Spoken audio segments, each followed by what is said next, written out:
Captain Vijayakanth அண்ணா வந்து இறந்துட்டாருன்ற விஷயம் வந்து இப்ப கேள்விப்பட்டேன். ஆனா என்ன மன்னிச்சிடுங்க, முதல்ல என்ன மன்னிச்சிடுங்க. நான் சத்தியமா இந்த நேரத்துல நான் உங்க பக்கத்துல இருந்து உங்க முகத்தை ஒரு முறை பார்த்து ஒரு காலத்தொட்டு கும்பிட்டு அவங்க கூட இருந்திருக்கணும். நான் வெளிநாட்டுல இருந்தது என் தப்புன்னா என்ன மன்னிச்சிடுங்க. ஏன்னா நான் வந்து நல்லது செய்யறது வந்து சாதாரண விஷயம் இல்ல. எங்களை மாதிரி ஆளுங்க நல்லது செய்யறது சாதாரண விஷயம் இல்ல. எங்கேயோ ஒரு ஒரு யாரோ யார்கிட்டயும் இந்த ஒரு கத்துக்கிட்டு இருந்திருக்கணும். அது நான் உங்ககிட்ட நான் கத்துக்கிட்டேன், சத்தியமா சொல்றேன்.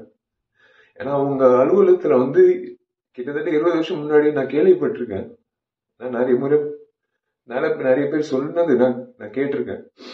உங்க அலுவலகத்துக்கு யாராவது பசியோட வந்தா நீங்க வந்து சோறு போட்டு அனுப்புவீங்க. அதே தான் நான் வந்து நானும் செய்யணும் அப்படின்னு இறங்கினேன். அதே மாதிரி நீங்க எவ்வளவு உதவி பண்ணியிருக்கீங்க இந்த சமுதாயத்துக்கு. இன்னைக்கு வந்து ஒரு அரசியல்வாதியோ ஒரு ஒரு நடிகர் சங்க முன்னாள் தலைவரோ இழந்ததை விட ஒரு நல்ல மனிதர் இழந்ததுதான் என்னால ஜீரணிக்க முடியலன்னு. இன்னைக்கு நடிகர் சங்கத்துல வந்து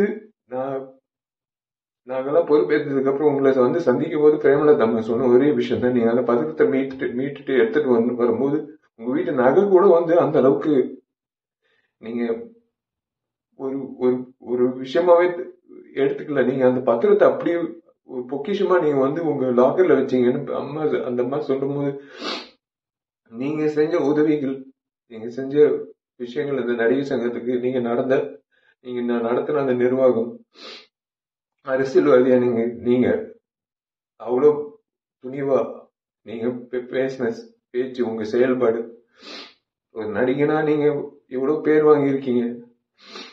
ஆனா ஒரு மனிதரா பேர் வாங்குறது சாதாரண விஷயம் இல்ல. சில நபர்கள் தான் ஒரு மனிதரா நீண்ட நாட்கள் அந்த பேர் நீடிக்கும். அந்த வகையில நீங்க இருக்கீங்க. மன்னிச்சிருங்க.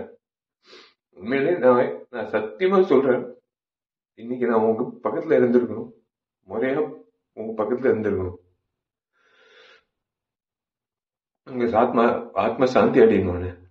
நீங்க நல்லா இருக்கணும். சத்தியமா உங்க பேர்ல நான் கண்டிப்பா வந்து உங்க பேர்ல நான் கண்டிப்பா வந்து மேற்கொண்டு நல்லது பண்ணணும்னு இன்னும் தோணுதுன்னு. அவ்வளவுதான், வேற ஒன்னும் சொல்ல முடியல. உங்களுக்கு நான் பண்ண வேண்டிய ஒரு விஷயம் இதுதான் நான் நினைக்கிறேன்.